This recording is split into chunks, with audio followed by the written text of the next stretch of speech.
Hoće li vam pomoći to što je sada Luka Modrić po...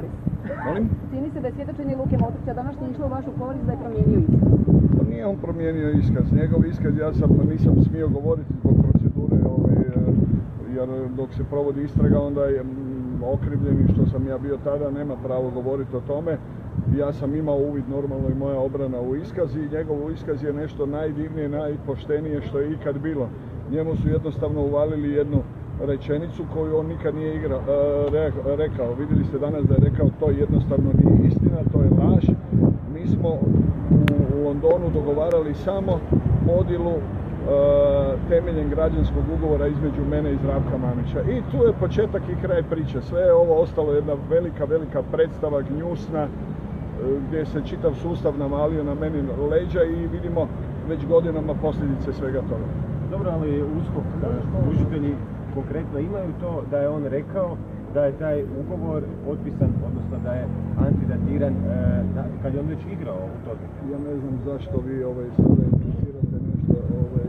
Naravno da je to u USKOK-u rekao i naravno da je pojasnio danas šta je po time mislio. A mislio je potpuno suprotno onoga što vi citirate. A ja ne znam da li ste vi novinar ili ste vi zastupnik optužbe. Promijenio iskaz, znači? Promijenio iskaz, naravno, odnosno rekao je istinu. Ne bi ja rekao da je promijenio, jer kad je promijenio, onda je promijenio iskaz. On je iskaz davao u nedjelju navečer nekoliko sati, a ta što vi citirate, to je bila samo jedna jedina rečenica cijelog iskaza, jer on je pričao vrlo temeljito u iskazu u USKOK-u o našem odnosu koji je krenuo sa njegovih 14 godina. Pričao je o građanskom ugovoru između mene i njega, da je to bilo u javnobilježničkom uredu. Pričao je o tome da sam ulagao u njega, investirao novac, opremu i kupio mu automobil. Prema tome, zašto pričate samo o jednoj rečenici? Koju su mu uvalili kao što su uvalili mnogim svjedocima. Ovdje je ispitano do danas, sad ću vam reći točno ovako, ovo je danas 68. svjedok i svi svjedoci su optuženi. I jednu jedinu rečenicu nijedan svjedok nije rekao u korist optužnice, odnosno na štetu nas okrivljenika. Prema tome vidite da je to jedna velika farsa. Jeste li vi bili u kontaktu sa Lukom Modrićem posljednjih mjeseci? Jeste li možda pričali vezano za ovo njegovo svjedočenje? Na bilo koji način jeste li kontaktirali njega? Možda ja ga neću više odgovarati na to pitanje, imali nekako... Zbog čega ste tražili isplatnu? A što vas to muči što će bilo gotovini? Koja mogućnost postoji? Recite mi, osim s računa na račun ili gotovi? I zbog čega Luka Modrić kaže da nije imao primjera građanskog ugovora? Je to neobično? To uopće nije neobično. Vi da znate proceduru, recimo u javnobilježničkom uredu, onda bi vrlo dobro znali što je solemnizirati ugovor. A vi kad solemnizirate ugovor, onda to nije ovjera od 8 kuna, nego je to ovjera onoliko koliko košta u odnosu na vrijednost ugovora. To se tada mjerilo u nekoliko hiljada maraka. A kad solemnizirate ugovor, onda vam bilježnik ne dozvoljava da vi kažete nisam vidio ili nisam razumio ili ne interesira me. Vi morate sjediti prilikom solemnizacije i slušati da čujete šta ste potpisali. A vaše pitanje je bilo, molim vas, još jedan problem. Za građanski ugovor, Luka Modrić kaže da ga nije dobro... Da, upravo to hoću. A druga stvar je bila klauzula u tom ugovoru da se ugovori su pohranjeni u javnobilježničkom uredu i da se mogu vidjeti samo uz prisustvo jedne ili druge strane. Upravo da se ne bi špekuliralo i da bi se ne bi sa ugovorom koji je takav kakav je, da se ne bi sa njim manipuliralo. Evo, koliko vi sve skupa imate ugovora s Lukom Modrićem? Nemam nijedan jedini, odnosno imao sam dva. Imao sam taj ugovor o ulaganju i ugovor o zastupanju. I ovaj je zadnji raskinut nakon što... Ne, moramo razdvojiti dvije stvari. Jedno je privatni odnos koji je reguliran građanskim ugovorom između Luke Modrića i Zdravka Mamića kao civilnih osoba. Onda imate u sredini ugovor između Luke Modrića i Dinama i imate na kraju odnos gdje Luka i ja rješavamo podjelu dijela onog kojeg je Luka dobio temeljem ugovora s Dinamom i raskidamo naš građanski ugovor. Znači početak imate naš odnos privatni, onda imate Dinamo i Luka i onda imate završetak našeg privatnog odnosa.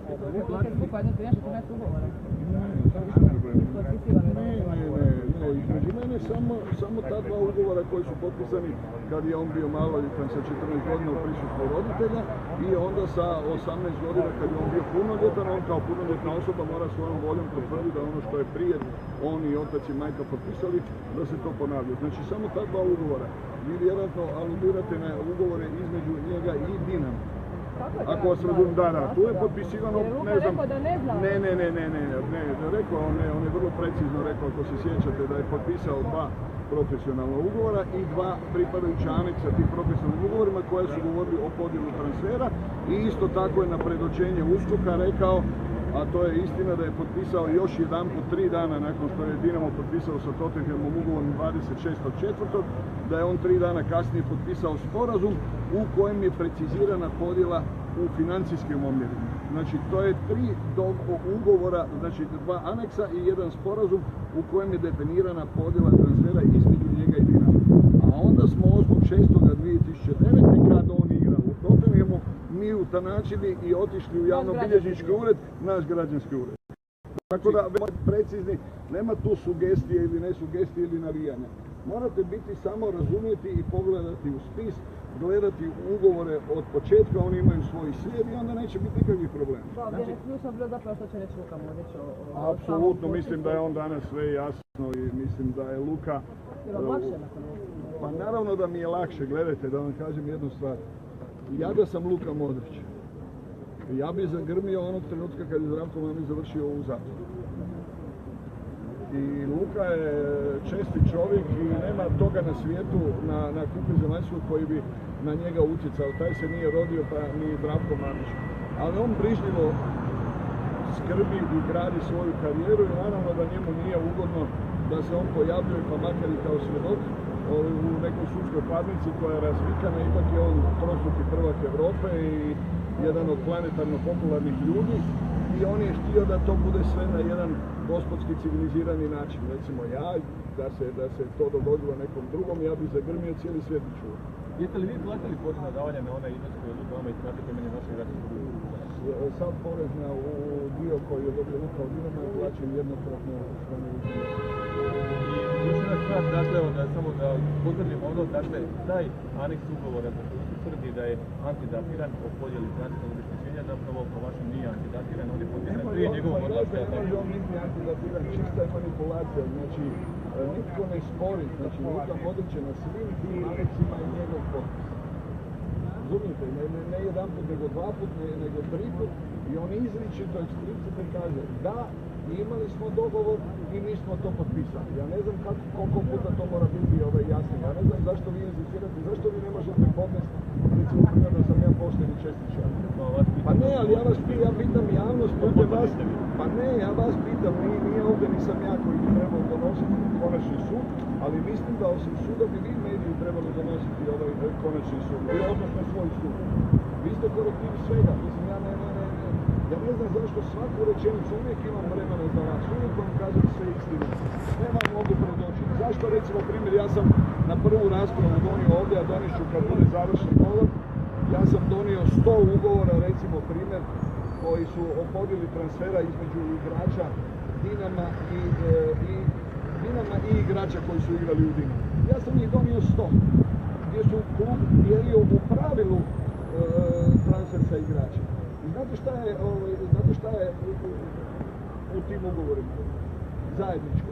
To da su igrači dobivali novac u inozemstvo, radi se o nekakvih 100 milijuna maraka ili eura u to vrijeme i da nitko nije platio lipu poreza. E sad Zdravko Mamić je odlučio zajedno sa Modrićem i Lovrenom da se prvi put u povijesti plati dio njihovog transfera u Hrvatskoj i da se naplati na to porez i vama to nije drago. Pa nije vam drago jer niste do sad napisali jednu riječ o tom. Pa nije, ljubavi moja, da ti kažem, nije jednostavno, ja ne znam šta bi trebalo, ajde da još jedan put kronološki, ja sam bio investitor dok nisam bio u Dinamu. Ja sam potpisao sa nekakvih 100-tinjak dječaka ugovore građanske u kojima sam investirao u njihov razvoj. Bilo je to negdje u prosjeku oko 100.000 maraka po igraču. Znači ako sam ih imao 100, ja sam potrošio 10 milijuna maraka. Od tih 100, 2-3 su napravili posao. I na kraju ja dobijem neki novac, pa šta je to, zašto je to tako krimen, zašto je to tako grozno za USKOK, za državu, zašto je to tako? A kažem vam, prije mene je bila praksa da svi su dobivali u inozemstvo, a ja ću vam dati ugovor. Pa ovdje na ovom sudu nitko nije napisao, mislim možda da je gospođica Rečić napisala, pa tu sam potpisivao ugovor o podjeli transfera 50% sa bivšim predsjednikom suda Ljubojevića. Ma jeste klinac, uopće niste to razradili, razumiješ, namjesto da malo napravite predstavu, razumiješ me od toga. Ja sam u zatvoru ovdje potpisivao ugovor sa pokojnim Novalićem o aneksu 50% za dolazak Pranjića igrača u Dinamo. I nakon mene što sam izašao iz zatvora je ušao 5 minuta kasnije jer je to isto htio napraviti Štimac.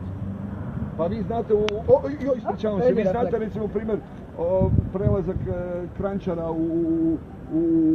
u Hajduk, da su to izinvestirali poduzetnik Frane Pašalić i Igor Štimac i čovjek je uredno, dobili su, kad je Kranjčar prodan, dobili su svoj dio. Zašto je to problem? Zašto je to krimen? To je krimen samo jer je Zdravko Mamić. Hvala vam puno ljudi, evo vidimo se sutra, ti se nemoj ljutiti, ljubavi moja. Ja dajem srce, otvoren sam kako hoćeš, ali nemoj, ja su me ovi tužitelji, još mi nemoj ti stavljati na teren. Ljubim vas sve, vidimo se sutra.